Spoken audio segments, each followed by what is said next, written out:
No, it is not. Where you at, G? That's what everyone's been saying. It is not that. It's where you at, where you going.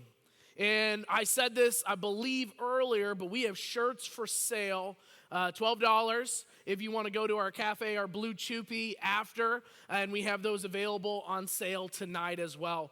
But if you were here last week, and I know not everyone was here last week, man, that was a great start to our theme for the year. This is going to be our heartbeat of what we're discussing pretty much the entire year, and it all comes down to this, that God is not calling us to take the path of least resistance. That God is not calling you, He's not calling me to take the easy journey. So often in our faith, we try to think of the way that will have the least pain, the least struggle, that will make the most sense in our worldly standards, but that usually is not the path that God is calling you to take. And we were saying things that really are kind of the concept for the whole year, and it's really trying to discern where are we right now in our faith. We asked 8 questions. Where really are we? Not by Winsten standards, not by my friend's standards. Where am I right this moment when it comes to following Jesus? And so those 8 questions, we even posted those online so you could see those questions, again, see what those questions are all about. And we were saying this, that really the best views come after the hardest climbs. Yes, that mountain in your life is calling you. That mountain is calling you, and you need to take that path. So the first week we talked about Mount Annapurna. Mount Annapurna is the deadliest mountain on the planet. 1 out of 3 people who try to climb Annapurna die. Today we're going to talk about another mountain. This mountain comes in as the 3rd deadliest mountain on this planet, and it's Mount Nanga Parbat. Has anyone here heard of Mount Nanga Parbat? I knew no one heard of it because I'd never heard of it. Nanga Parbat is in modern day Pakistan, Nepal area, and it is the 9th tallest mountain on the planet. It is 26,000 feet tall. It's a very interesting name because actually the words that the name is derived from are Nanga and Parvata, and Parvata and Nanga actually translate as the naked mountain. And so I was doing some digging why they call it the Naked Mountain, why they have this name for it. And it's because there's these vast mountain ranges. And there are these mountains in China and Pakistan and Nepal and Afghanistan. And these giant 26,000 feet monsters of mountains. And then there's this mountain, and it stands alone. It is just in that region, and there's no other mountain that rivals it. It is a lonely mountain. It's a mountain that even the locals call Diamar or Deomir, which means huge mountain, killer mountain, one of the biggest in the Himalayas. So difficult to climb that when it was first attempted in 1890, it was not successfully summited until the 1950s. It took 60 years for a group to climb to the top of this mountain. 31 people died before someone reached the summit. Even Adolf Hitler got some of his best German climbers, and he sent them with money, and they were trained, and they're ready, and even they could not climb that mountain. I was reading on, and this mountain was successfully climbed in the 1950s, But the very first time that someone climbed to the summit during the winter was just 5 years ago. So this mountain, Nanga Parbat, man, this is a tough mountain. A little over 1 out of 5 people that climb this mountain die. A little over 20%. To be exact, about 22% of people that attempt to climb this mountain will become casualties of it. So I believe when we talk about this theme and where you at, where you going, if 1 in 5 people die to climb Mount Nanga Parbat, I think the percentage of people that try to follow Jesus and fail or fall away is even greater than that. Because we know people that have given their lives to Jesus and they have fallen away, or they've just been lost. And the big question is, why? Why have so many fallen away in their faith? Why have so many people given their lives to Christ, been baptized into that relationship with Him, and then they just fall away? They had this fire, they had this intensity, they had this passion, and just like that, it's all gone. What happened? Is it because of difficulties and trials in their life? Is it because of people? They see other Christians and they're disgusted with those Christ followers. It actually pushes them away. Is it because of doubt? They just have too many questions and they don't know if they believe fully in the Word of God. Is it distractions? They get a job, they get a girlfriend, they get a boyfriend, they have a lot of school, they have travel sports. There's just so much distraction that it takes the focal point of their life, so Jesus is no longer the focal point of their life. Is it discouragement? They gave their life to God and then just all these things happen. It's just so discouraging. And man, it just seems almost harder to follow God, to live now than what it was like before. Is it because of sin? Because of sin in their life. They just keep giving in to their sin, and because of that, they're just so ashamed. They feel so guilty. And so they're like, man, I don't deserve that. I love what Bailey said in her communion meditation. She said, man, I didn't want to go to CIY because I didn't feel worthy of it, because I wasn't as connected as I felt like I should have been.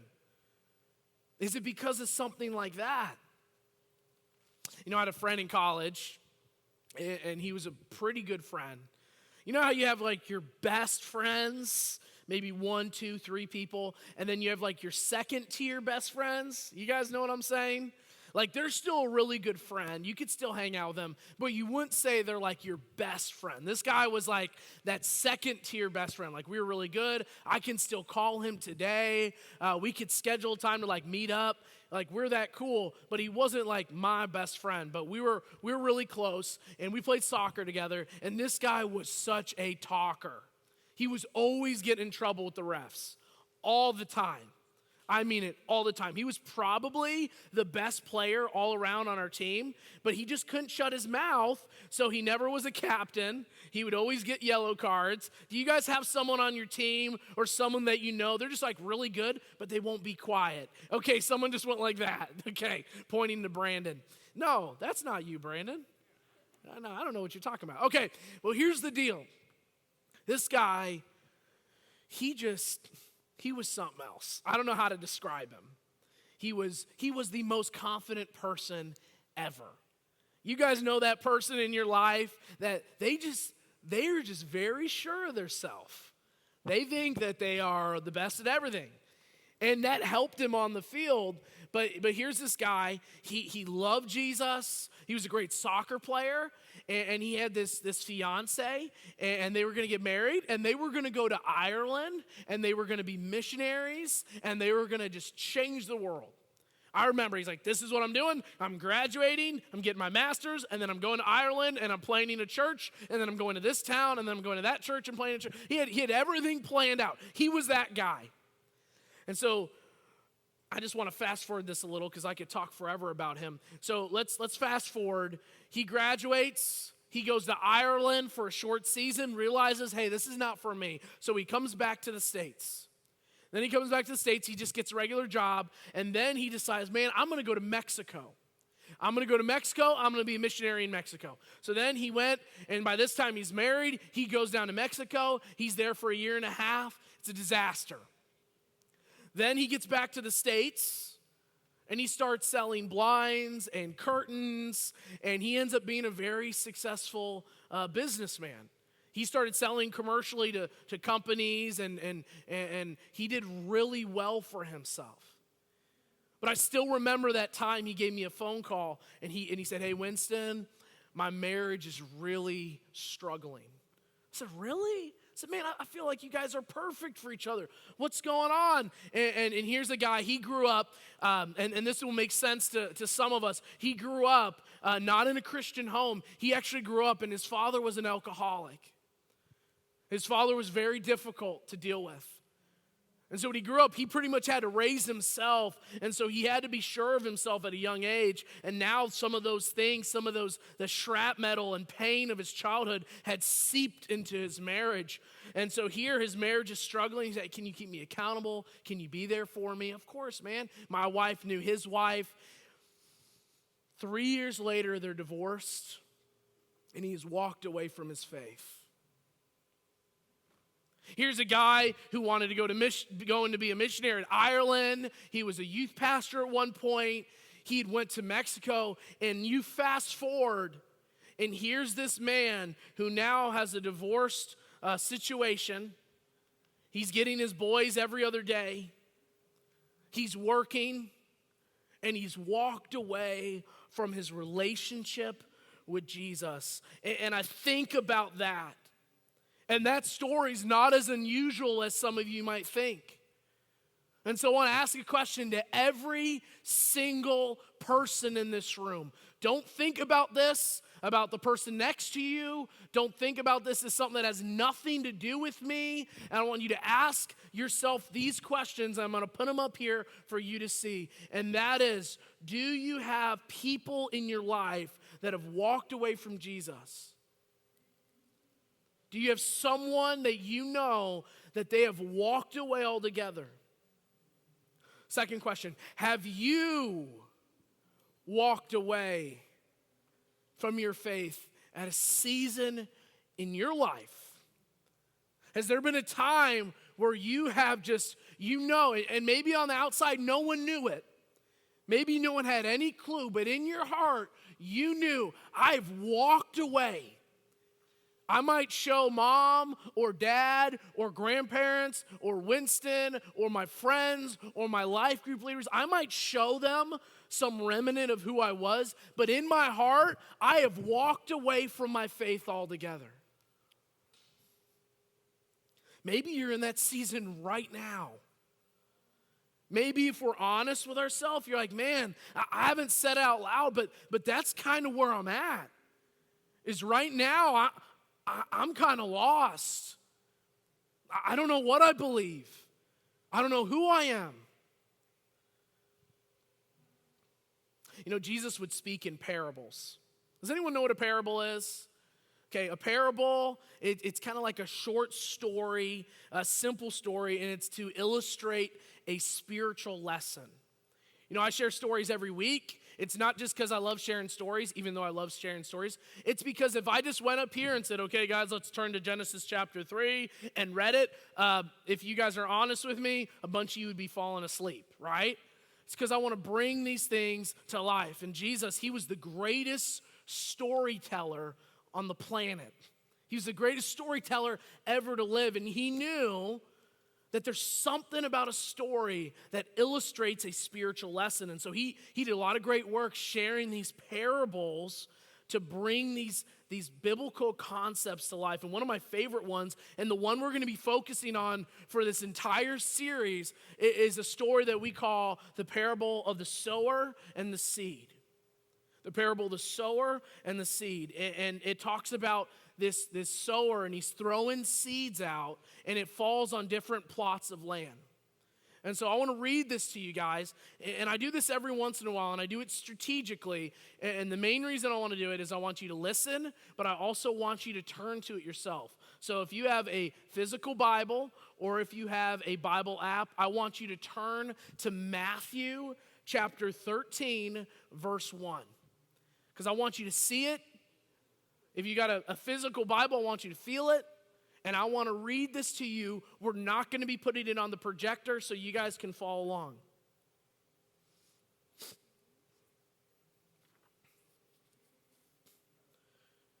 All right, let me dig into this. Matthew 13, starting in verse 1. That same day, Jesus went out of the house, and he sat by the lake. Such large crowds gathered around him that he got into a boat and sat in it, while all the people stood on the shore. This is something that's interesting. He went in the boat to speak to a multitude. I've said this on this stage before, but at that time they didn't have microphones. They didn't have those acoustics to speak to large amounts of people. So actually, when you were speaking on a boat, it created a natural amphitheater that helped carry the vocals of the communicator. So he would get on the boat and he would share. And at this time, I'm standing, I'm moving around, I'm talking to you. When someone is sharing, at this time culturally, they wouldn't stand, they would sit, and everyone else would stand. So if this was biblical times, I would be sitting on the stage and all of you would be standing for the next 30 minutes. That was what was happening at this time. So he went on a boat, and he sat down. It created a natural amphitheater for people to hear. Verse 3, then he told them many things in parables, saying, a farmer went out to sow his seed. As he was scattering the seed, some fell along the path, and the birds came and they ate it up. Some fell on rocky places where it did not have much soil. It sprang up quickly because the soil was shallow. But when the sun came up, the plants were scorched, and they withered because they had no root. Other seed fell among the thorns, which grew up and choked the plants. Still other seed fell on the good soil, where it produced a crop, 100, 60, or 30 times what was sown. Whoever has ears, let them hear. So right now we got this story, right? We got here the story of the parable and the sower. And even though it talks about the sower, really the focus is not on the sower, but on the seed and where they fell. So it's all about the seed and where they fell. And based on where that seed fell, it produced a certain amount of fruit. It either grew or it didn't. And so I want to throw up a picture here for you guys to see of the four soils. So let's go ahead and throw that up. These are the four types of soil that are being discussed. So we see the rocky. As the seed fell in the rocky soil, it wasn't rooted because it couldn't create enough depth with the root.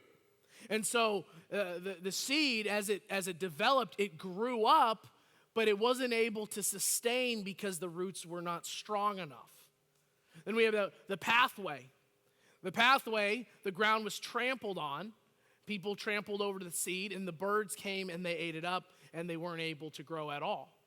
Then you got the thorny soil, and so it actually grew up, and the roots were deep, but the weeds grew up, and they suffocated the plant.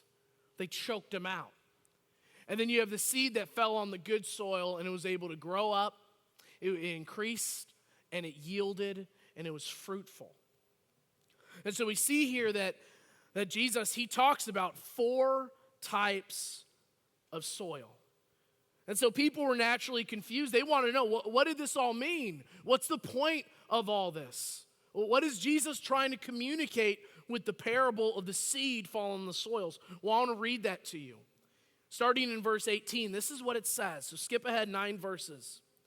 Listen then to what the parable of the sower means. Jesus didn't tell the multitudes.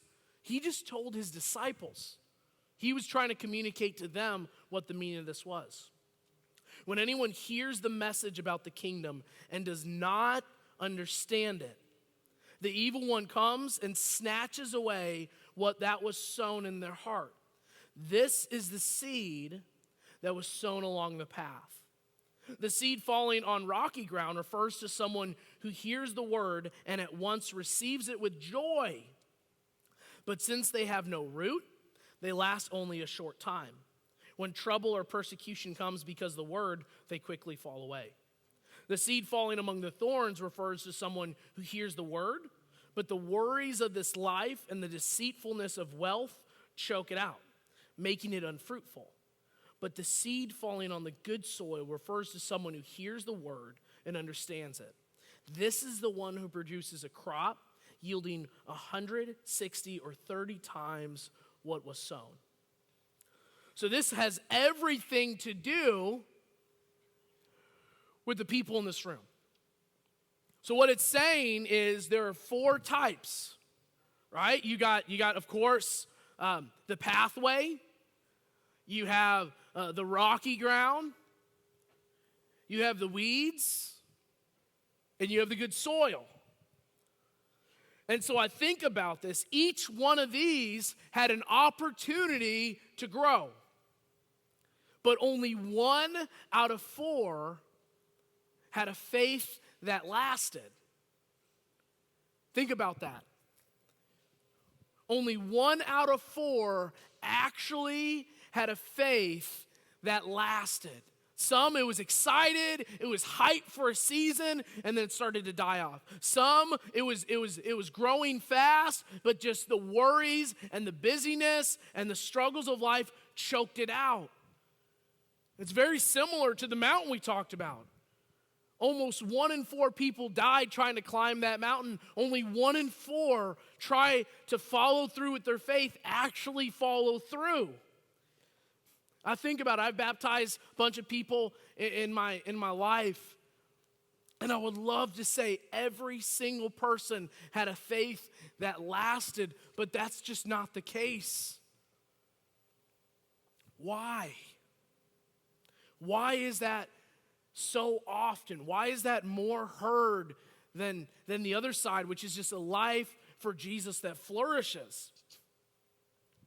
You know, I love going out in nature, and I went on this little canoeing trip, and I actually took the youth group, my last youth group on it, and we went on this river, and I had to be the person who rowed the injured person. So we had a girl who injured her shoulders, so I was rowing her around. And it was a 2-person canoe, and it was very difficult. And so we were going down. It was kind of whitewater rafting-ish, but not too choppy. And I remember losing my oar. So I lost my oar, and now I'm floating down that river, and our canoe was jamming into rocks and going in on the side, and then we went sideways, and eventually we flipped, okay? And so I'm in this creek, and I remember seeing a nasty big snake on a rock like 15 feet from me, and I was like, ah! And so here we are, and I flip that canoe over, and I find the oar, I jump back in the boat, but I kid you not, being in a canoe or being in a boat without an oar is a very vulnerable thing. It's something that is very uncomfortable because you don't have any way to direct yourself. I've noticed when it comes to following Jesus that people who never are intentional about growing spiritually, they simply start to drift. They simply start to drift. Just like me in that canoe, I started to drift.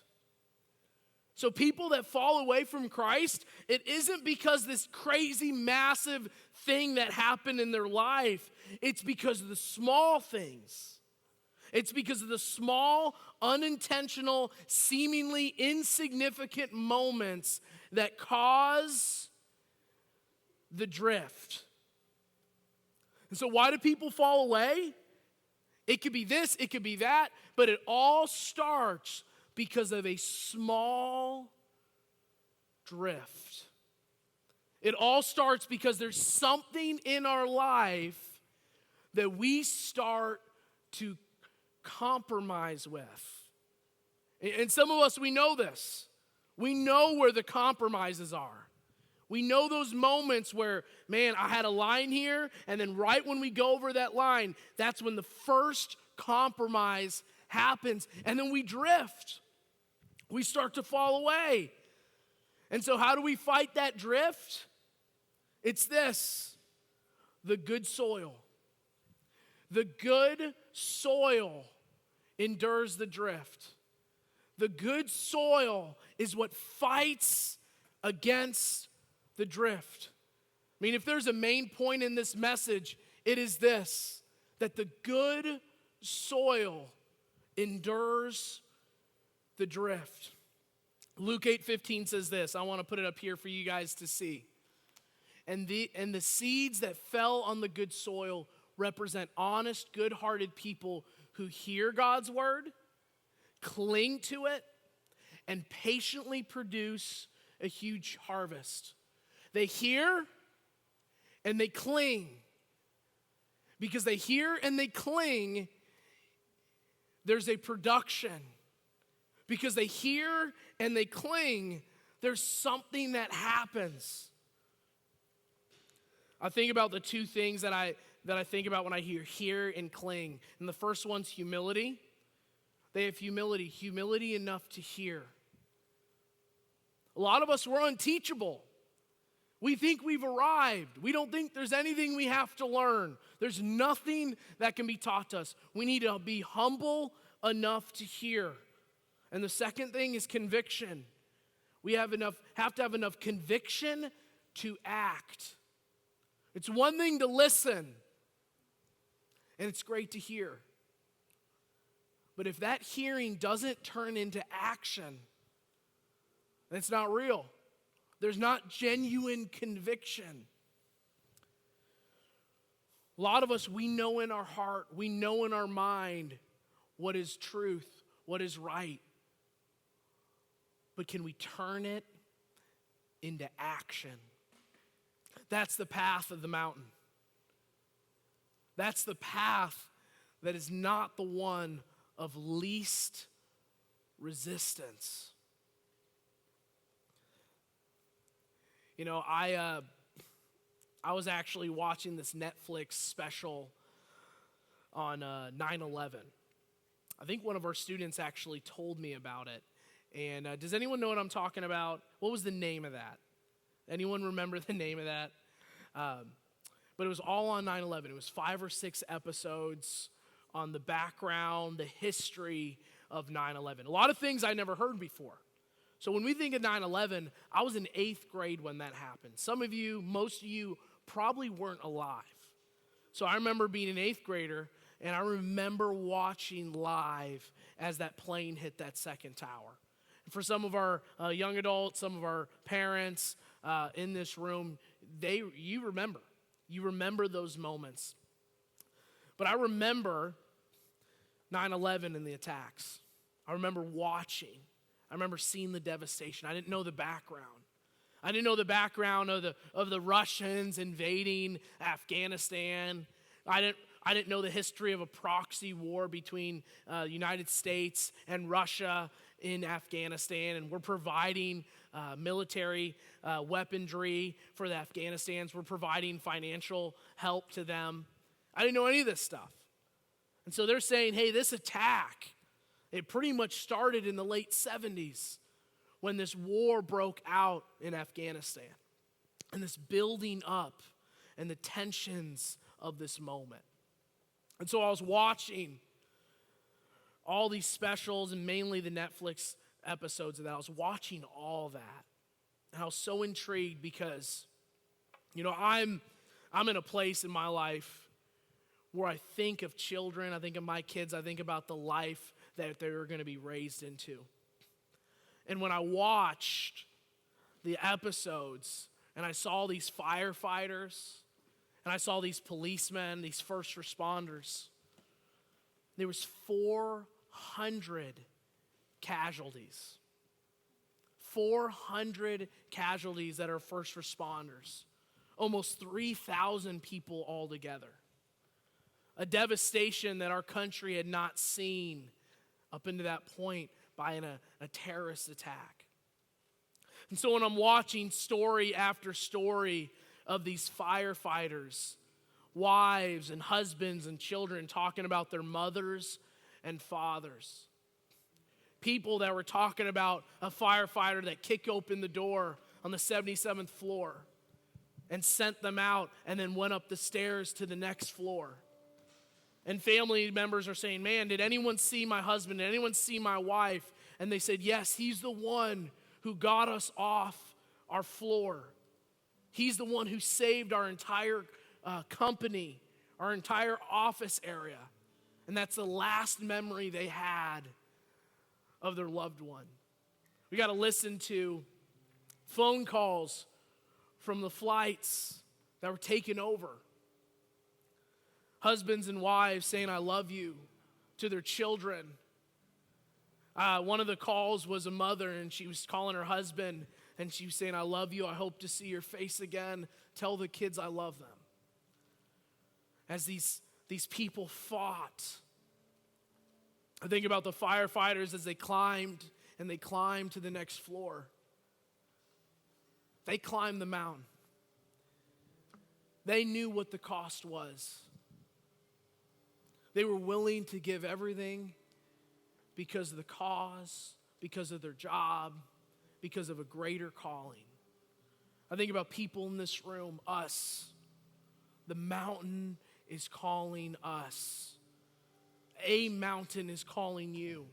There's something in your life right now that I believe God is calling you to. Maybe some of us, what that calling is, we're just being called to spend time in our word. Maybe some of us, we're being called to be bold about our faith. Maybe some of us, we're being called to show up to a life group. Maybe some of us, we're called to get our friends together and start a Bible study. Maybe some of us, we're being called to be here and be consistent. Make it a priority to be in church. Whatever it is, the mountain's calling you. How are we going to respond?